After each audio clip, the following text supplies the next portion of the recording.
जळी स्थळी काष्ठी पाषाणी कुठेही आपल्याला दिसतं. जळी स्थळी काष्ठी पाषाणी कुठेही आपल्याला दिसतं आणि प्रत्येक घरात बघा तुम्ही एकतरी टकलं असतं. बरं असंही नाही की टकलं व्हायला म्हातारच व्हावं लागतं. बापाच्या आधीच पोराचं आजकाल लवकर शहाळं पिकतं. टकल्याला स्वतःला प्रॉब्लेम नसतो, भोवतालचे त्याला छळतात. टकल्याला काही प्रॉब्लेम नसतो, त्याचं तो बसलेला असतं शांतपणे. भोवतालचे जाऊन बघतात आणि म्हणतात अरे हे टकलंही काही की, असं होतं की नाही. तर टकल्याला स्वतःला प्रॉब्लेम नसतो, भोवतालचे त्याला छळतात. गेले रे केस म्हणून उरलेले उपटून काढतात.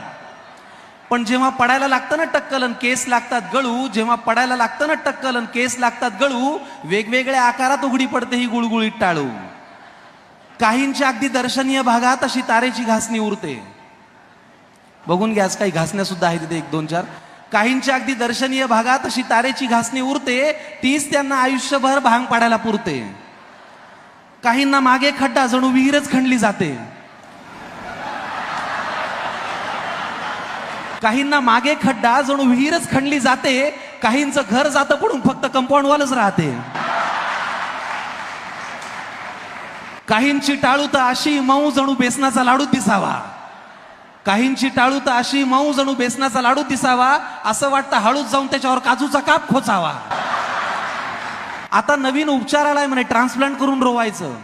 आता नवीन उपचार आलाय म्हणे ट्रान्सप्लांट करून रोवायचं. हे म्हणजे जंगलातलं गवत उपटायचं, नांगणामध्ये लावायचं. अहो लाखो रुपये खर्च करून रूप पैशात का मोजायचंय? निसर्गाने दिलं ते निसर्गाने नेलं, त्याच्यात काय लाजायचंय? असो, उगाच एखाद्याला जिव्हारी लागेल हा विषय फार ताणू नये.